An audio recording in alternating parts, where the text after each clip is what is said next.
I'm Dan Neff, and I'm a torchwork glass artist.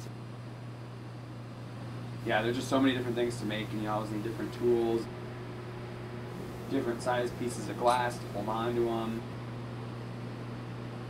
When I was 17, I found out about glass blowing and tried it and was just hooked, and so that's kind of where I really focused ever since.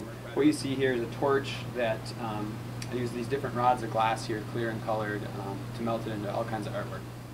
The outdoors is a big passion of mine, so a lot of my artwork you'll see themes tying into the outdoor world, whether it's flowers or animals.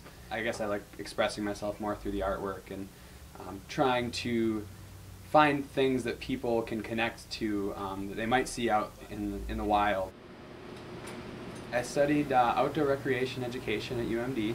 Throughout college I was kind of teaching myself, and just had a lot of drive to really learn this art form. I started doing a couple art shows here and there, and I was like, wow, this could actually work maybe. And ever since then, that's been my summer job throughout college, and then full-time over the last 2.5 years now.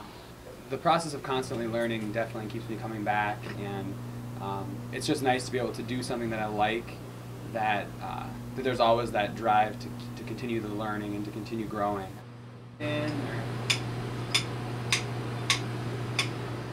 As soon as you think you master a technique, then something else comes along and you start back at square one and you feel like a beginner, just like your first 3 months on the torch or whatever.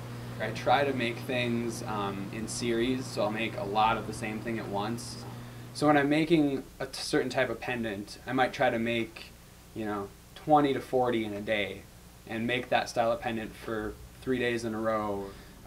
In the wintertime I make a lot of pendants and marbles and paperweights, especially the marbles and paperweights. With the ventilation in here, it stays the same temperature as it is outside. So in the middle of the winter, if it's 0 degrees out, that's the same temperature in here. So I try to make bigger pieces to keep myself warm, and then switch to the smaller things. Pendants, paperweights, marbles, sculptures, wine glasses, wine bottle stoppers, all kinds of different things. As many things as I can, really.